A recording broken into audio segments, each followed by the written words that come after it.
Last night, Republicans collectively realized that beating President Biden will not be as simple as they once thought, after Biden and his team raked in $25 million during a single fundraising event. This is a historic number and is more than Trump's campaign raised in the entirety of the last month. At the event, President Biden was there and former Presidents Barack Obama and Bill Clinton were there, along with late-night host Stephen Colbert. It was completely star-studded, and MAGA is melting down. One of the best reactions we had was from far-right pundit Charlie Kirk, who said, "Tonight will be the largest fundraiser in political history. $25 million in hard money raised in a single evening for Biden." That's right, Charlie.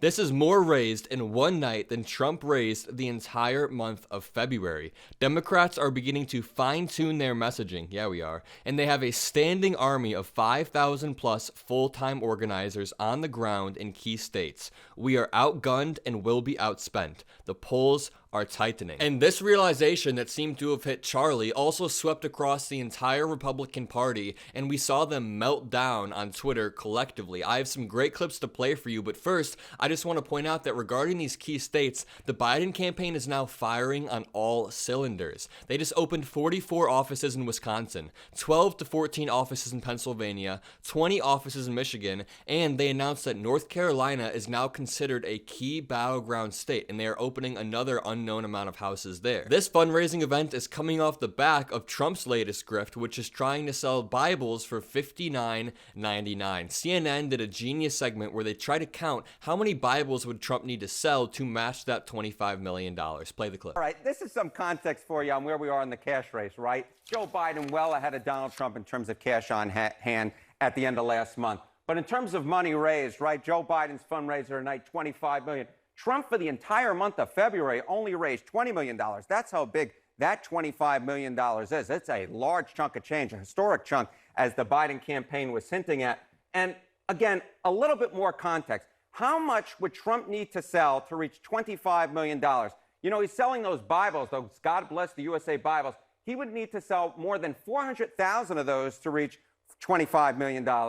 And he would, remember those Trump Never Surrender sneakers, he would have to sell approximately 62,657 of them. So that's why he's looking forward to that big fundraiser next month. Because simply put, this type of stuff, this gimmicky stuff, ain't going to get him there, Laura. So while one campaign has the entirety of the Democratic Party getting behind them, including the former Democratic presidents, plus a ton of Hollywood stars, absolute A-listers that everybody knows, the other campaign is now isolated from the Republican Party. Donald Trump is not liked by any former Republican presidents. Donald Trump is hated by a lot of sitting Republicans who probably just can't say it aloud. And Donald Trump has a habit of cutting off anybody who even slightly wrongs him and then calling them nicknames and doubling down and sometimes attacking their families. I mean, I can list off 30 people that worked with Donald Trump in and around his cabinet that now say they will not endorse him for a second term because of how childish he is, because he has a sixth grade understanding of foreign policy. These are actual quotes from people that worked with him. But you have this contrast of someone who is selling out events like this, which, by the way, has tickets that go for $200. It's not all $500,000.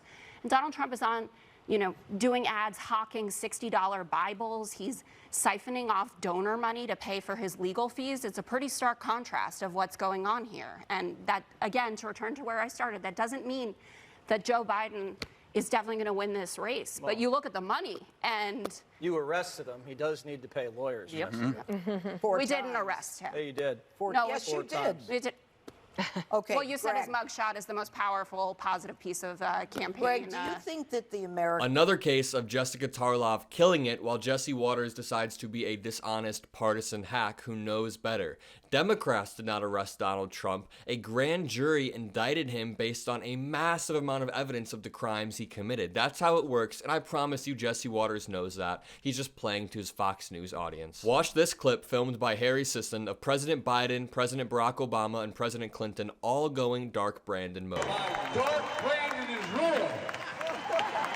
Ladies and gentlemen, the presidents of the United States. If you guys love President Biden's sense of humor as much as I do, comment a blue heart, leave a like, and subscribe. But another great tweet came from Twitter user @CarlosCals07, who said, while waiting in line for the Biden-Obama-Clinton fundraiser, Fox News' Jesse Waters show asked me to name one Biden accomplishment. I told them the bipartisan infrastructure bill Trump failed to pass. He moved on. I mean, I don't know what they were expecting. If you're going to pay $200 for a ticket to a Biden fundraising event, of course they're going to be able to list some of Biden's policy accomplishments. And the bipartisan infrastructure deal only scratches the surface. This guy could have listed 100 other things and been just as correct, but I'm very proud of him. He did a great job. The idea that Joe Biden is struggling to raise money is ludicrous. The man had a $10 million haul in the 24 hours after the State of the Union. He had the largest fundraising month on record in February. The RNC is in complete tatters. The DNC is cruising. And anyone in their right mind would give almost anything to be able to raise $25 million in one night. And Jessica Tarlov truly is the best, and I know that things do seem to be looking up, especially since Biden killed his State of the Union speech and has just been stacking money ever since, but I urge you guys to not get complacent, not get cocky, and to stay focused. If we can keep spreading this message, if we can relentlessly spread messaging about Project 2025, about how Republicans are becoming a Christian nationalist party, then we can widen that gap and make sure Republicans can't cry foul or cry election fraud. Because even if you are a Christian white male who would benefit from this Christian theocracy that they're trying to build, Republicans are still going to strip away your health care. They're going to not be able to pass anything. It is going to be a mess, mainly if you're a minority who will be immediately disenfranchised. But for everyone in America, it will be a mess. Now, I personally love President Biden, but something that I've been trying to get across to my generation is that you don't think he has to be perfect in order to realize that from a harm reduction standpoint, he is an infinitely better choice than somebody like Trump. For example, in the Israel-Palestine conflict, a lot of people in my generation are disillusioned with how Biden handled it, but if you look at Trump and his cabinet, people like Jared Kushner, who have repeatedly talked about how Gaza would make great waterfront property. I mean, the rhetoric between the two parties is night and day. And I have one more final clip of you guys from Fox News of Leo James Terrell going on an unhinged rant, just frothing at the mouth, and Jessica Tarlov trying to say, hey, as the only Jewish American person on this panel, I like President Biden's handling, but Leo Terrell will not let Jessica Tarlov get a word in. The entire segment is unhinged and made me uncomfortable. You can tell that Jessica Tarlov is uncomfortable. If you like the video, leave a like, subscribe, and play the clip. He has abandoned Israel. And you want to know, it's not just Israel. He's abandoned Jewish Americans attending universities. I mean, let's be clear. Joe Biden will do anything to win Michigan. Throwing our biggest ally under the bus, throwing Jewish Americans under the bus at these universities, shame on Joe Biden. This is ridiculous. It's outrageous. as the only Jewish American on the panel, I think, Tracer, don't do that. Don't do that. Well, that's not the point. You said Jewish American. I am a Jewish American. Okay. No? You're a big-time Democrat, and you're going to defend Joe Biden, notwithstanding the numbers, and you know he's throwing Israel under the bus, and he's thrown Jewish American students under the bus at all these universities. It's sickening. Oh. Yeah, I'll give you 10 seconds, Jessica. I'm in. Jewish American, telling you that there are definitely issues with the policy. I loved how Joe Biden came out of the gate as the strongest supporter in the international community of Israel. I know that he wants a solid fix. I know that he also understands that even within Israel, there are problems with Bibi Netanyahu's leadership. And I think that what you're saying, Leo, is very dangerous, just like what President Trump was saying is very dangerous.